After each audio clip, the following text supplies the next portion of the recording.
Olá a todas as pessoas que nos acompanham aqui no ISDcast, patrocinado pela plataforma Nobis e conduzido por mim, Cláudia Coza. Hoje nós vamos conversar sobre os 3 P's do ISD.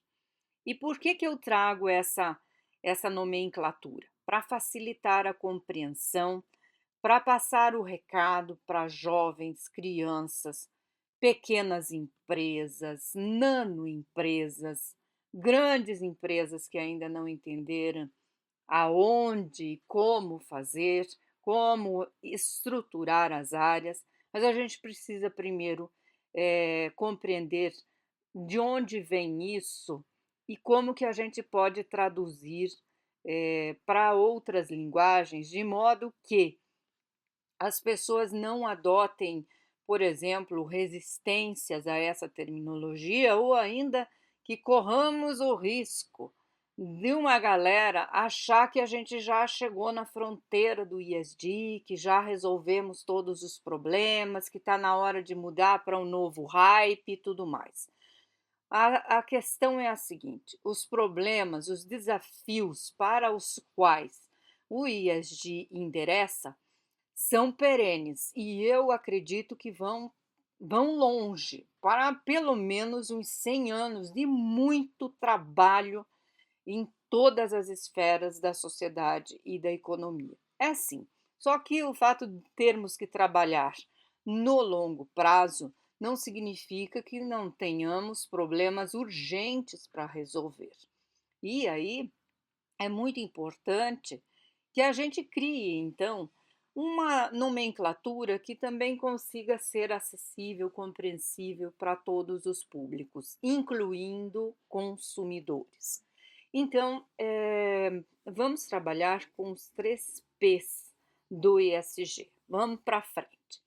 O primeiro P é o de planeta, e ele tem uma conexão forte com as materialidades que empresas, governos e que os próprios consumidores produzem, geram efeitos sobre o planeta, sobre os recursos naturais e sobre as dimensões relacionadas à sustentação desses elementos no nosso cotidiano. Muito bem, então nós vamos pensar assim: quando o assunto é planeta, hoje, as principais temáticas relacionadas a isso endereçam para a economia regenerativa, e nós estamos falando então de contextos em que se consideram elementos de colaboração, redes entre organizações de todos os setores, entre os públicos de diferentes consumos, num formato em que a gente consiga resolver problemas de um jeito mais rápido, mais efetivo, mais engajado e muito diferenciado. A segunda temática sobre o planeta está muito centrada na economia circular, principalmente porque o planeta não nos aguenta mais do ponto de vista da quantidade de resíduos sólidos que produzimos, de lixo que produzimos. Hoje, cada pessoa na face da Terra consome aí, produz mais de 1 quilo de lixo, de resíduo, de toda a forma, e isso precisa ser repensado. E não só do ponto de vista do consumidor, mas também e principalmente do ponto de vista das empresas. Então vai ter que ter uma intensificação aí da logística reversa desses resíduos, e esse é um dos pontos que mais está chamando a atenção para a economia circular: aumentar o ciclo de vida dos produtos, reutilizar, trocar mecanismos de geração de energia, né? Modificar a matriz energética de abastecimento, de abastecimento em regiões, considerando especificidades. É claro, não dá para usar a mesma régua, o mesmo indicador para lugares diferentes, no Brasil e em todo o mundo. O outro ponto relacionado ao planeta o outro ponto relacionado ao planeta diz respeito às mudanças climáticas. Sim, elas estão acontecendo numa escala muito além das proporções naturais aceitáveis para um planeta, e nós estamos aí sofrendo com mudanças climáticas razoáveis, crises climáticas, desastres climáticos em todo o planeta. E isso a gente só vai conseguir amenizar esse contexto, ou pelo menos conter a velocidade com que isso está acontecendo, se revisarmos todos os nossos processos, os nossos padrões de produção, de consumo, para reduzir as emissões de CO2 ou de efeitos efeito estufa, tá certo? Então, cuidado do planeta. Se alguém acha que já chegamos na fronteira e que já resolvemos esse problema, deve estar no outro planeta, porque no planeta Terra a gente tem trabalho para muitas décadas, trabalho incansável e que tem que começar o mais depressa possível. O segundo P é o P das pessoas. O social não tem nada a ver única e exclusivamente com com ações caritativas ou com projetos isolados, fragmentados. O P de pessoas tem a ver com as pessoas que trabalham nas empresas, e aí entram todas as dimensões de diversidade, inclusão, equidade, avaliação dos resultados dessas estratégias nas empresas. Tem a ver com as pessoas da cadeia de valor. Muitas empresas já sofreram cancelamentos por não controlarem de maneira adequada a gestão das pessoas na cadeia de valor, na cadeia dos fornecedores, dos terceiros e tudo mais. Então, não é só cuidar das pessoas de dentro do negócio, você vai ter que cuidar das pessoas da cadeia de fornecedores, garantindo condições adequadas, dignas de trabalho também entre os fornecedores, porque senão você vai estar passando recibo para trabalho escravo, para trabalho infantil, para condições indignas de trabalho, enfim, nós sabemos o quanto o mundo ainda precisa de diligência com relação às relações de trabalho. O terceiro grupo de pessoas que são afetadas diretamente pelas empresas, direta e indiretamente, são os clientes, os consumidores. Sim, a sua empresa produz serviços e produtos que podem afetar positiva e também negativamente na vida dos consumidores. Pensa aí alimentos inapropriados para consumo, tabaco, dentre outros produtos e serviços que ferem diretamente a integridade física de determinados públicos. E há ainda alguns setores que afetam diretamente a integridade das pessoas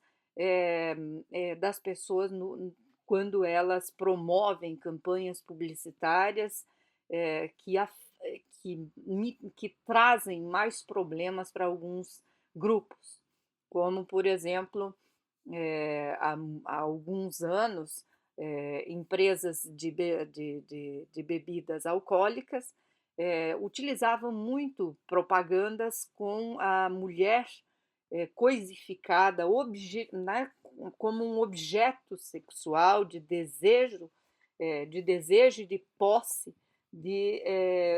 dos homens. Isso não tem muito tempo. Então, nós temos aí passivos sociais muito eh, reproduzidos por algumas indústrias. Ainda bem que a sociedade passou a assumir um protagonismo importante nesse sentido, de questionar sobre sobre essas práticas e o que elas reforçam na sociedade como um todo. E sim, essa é uma materialidade gerada por campanhas publicitárias, um marketing extremamente distópico, e pouco interessado em resolver, em melhorar condições de quem consome ou de quem está relacionado ao consumo de determinados produtos e serviços.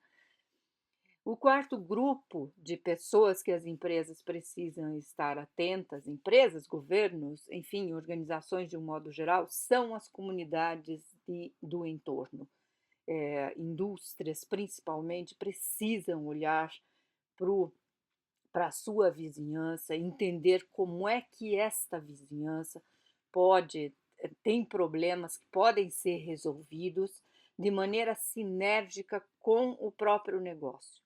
Então, insisto, não se trata de ações caritativas, mas de ações integradas com a estratégia, visando resolver problemas mútuos, como, por exemplo, empregabilidade, a rotatividade de uma indústria, o acesso à mão de obra, as emissões de CO2 quando você trabalha com funcionários que estão próximos da tua empresa, você não tem deslocamento humano para esse trabalho. Então, tem uma série de fatores que podem convergir com soluções mútuas.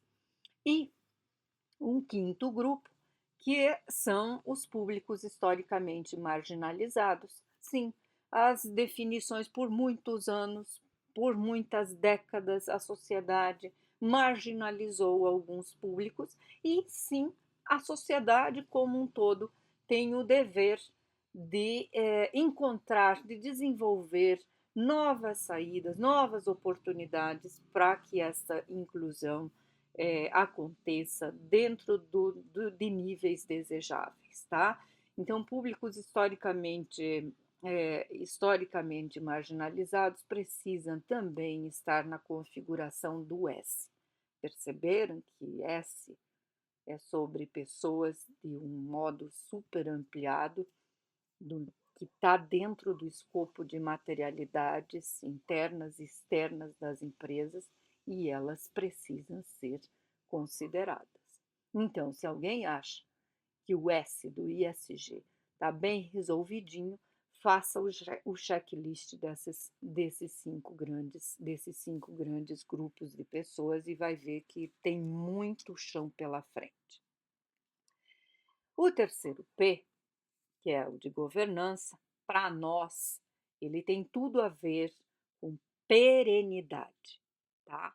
E a governança, o G do ISD, tem tudo a ver com a continuidade dos negócios de maneira adequada, de maneira a construir novos padrões de relacionamento com os stakeholders, padrões de desempenho melhorados a partir de modelagem de negócios que faça sentido dentro dessa perspectiva.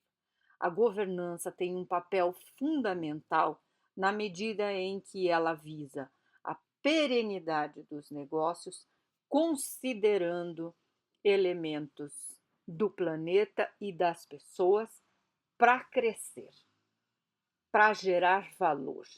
E não é gerar valor só para si, só para o seu negócio. É gerar valor para todas as pontas envolvidas.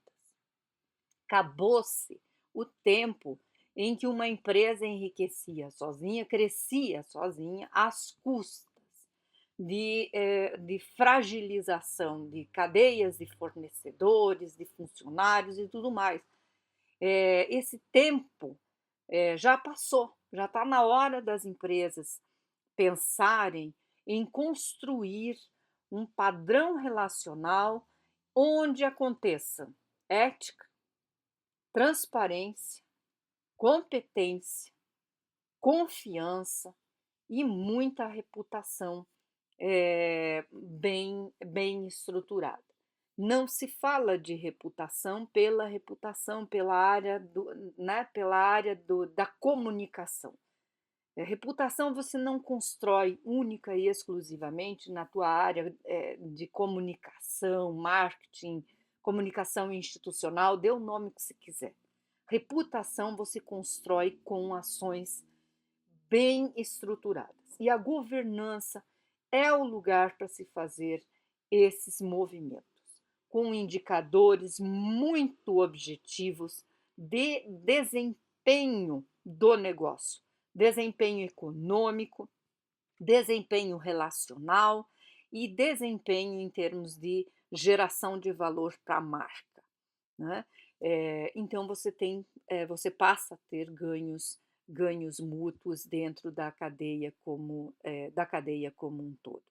Então a governança ela envolve também elementos de risco, né, de avaliação de risco, de mitigação, contenção, prevenção a riscos, tá? Riscos em todas as áreas, não só nas áreas ambientais, mas também os riscos da gestão, e compliance, né? Que compliance está super relacionado às conformidades, mas conformidade é o básico. As empresas precisam começar a construir essas relações de maior nível de profundidade de confiança. Para isso, desenvolver indicadores que meçam essas ações de maneira equilibrada, com essa tríade planeta, pessoas e perenidade do negócio, não tem errado. É uma jornada fantástica de geração de valor que é muito possível.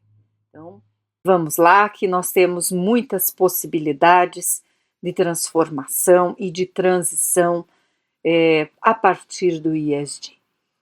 Considerando, então, essa tríade dos 3 P's: planeta, pessoas e perenidade dos negócios. Um grande abraço para você e boa jornada!